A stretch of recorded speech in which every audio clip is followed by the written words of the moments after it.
Put. Oke, tadi di sini kesini sama siapa ya? Tadi diantar dengan adik sepupu sih.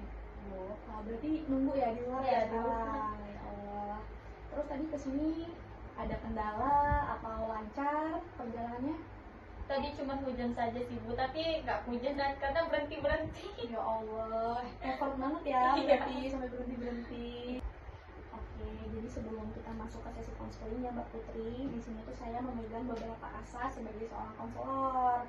Yang pertama itu asas kerahasiaan, di mana saya sebagai konselor itu wajib nih hukumnya untuk merahasiakan semua yang Mbak Putri ceritain ke saya. Jadi saya harap dengan adanya asas ini, Mbak Putri itu mau terbuka sama saya, nggak ada yang ditutup-tutupin, ataupun nggak ada kayak saya takut nih mau cerita sama Mbak Puput, nanti takutnya bocor kemana-mana. Mbak Puput nggak usah ada pikiran kayak gitu, karena saya jamin saya akan menjaga kerahasiaan itu, gitu Mbak.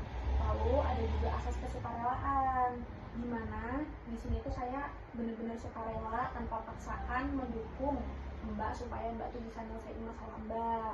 Lalu ada asas keterbukaan, seperti saya itu terbuka sama Mbak, Mbak itu juga terbuka sama saya. Jadi jangan ada yang ditutup-tutupin antara kita ya Mbak ya, supaya masalah ini tuh bisa nemuin titik benang merahnya supaya bisa diselesaikan dengan baik gitu.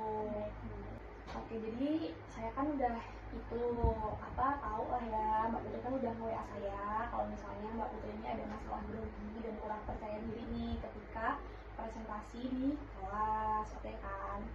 Jadi bisa nggak Mbak ini ceritakan lebih detail tentang bagaimana sih perasaan itu ketika muncul gitu? Iya Bu, saya tuh merasa takut gitu, takut salah ngomong atau lupa materi, terus nanti teman-teman malah menertawakan saya, itu sih Bu. Gitu ya Mbak ya.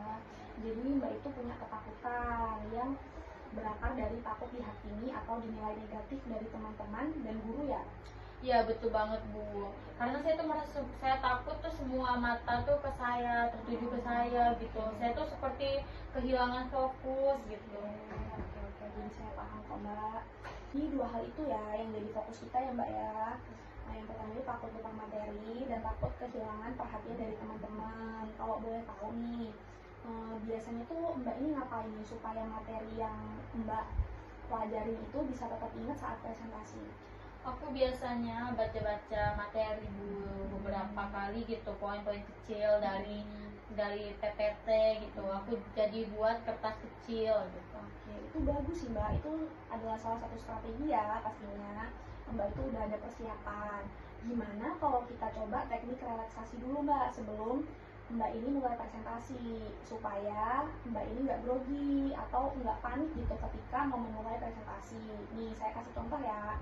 Misalnya tarik nafas dalam-dalam beberapa kali, pejamkan mata sejenak, lalu mulai dengan senyuman kecil. Kamu pernah coba cara seperti itu nggak sebelumnya? Belum pernah sih Bu, tapi sepertinya saya pengen coba. Oke, bagus ini Mbak.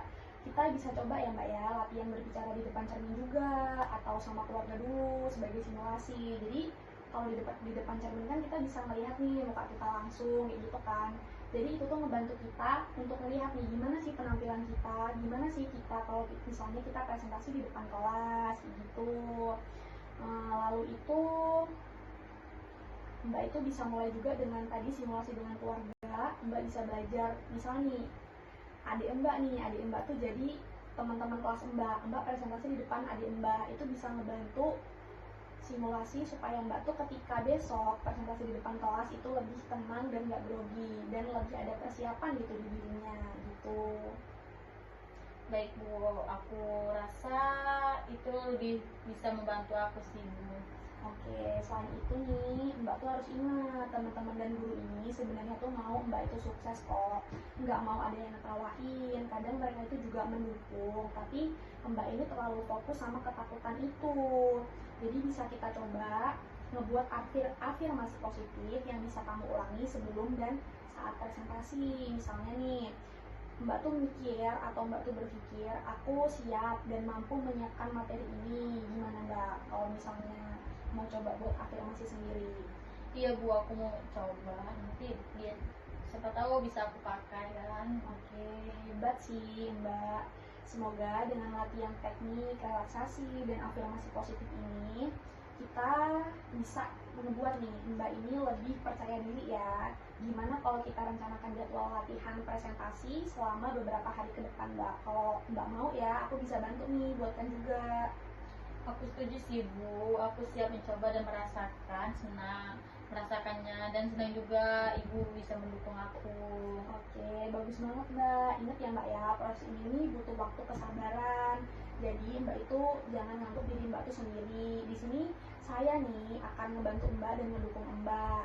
Kita bisa evaluasi nih hasilnya nanti gimana sih sesi-sesi konseling kita ini, apakah berhasil ataukah ada yang kurang gitu. Jadi menurut saya sesi konseling ini sudah cukup sampai di sini ya Mbak ya, mengingat waktunya sudah sangat sore.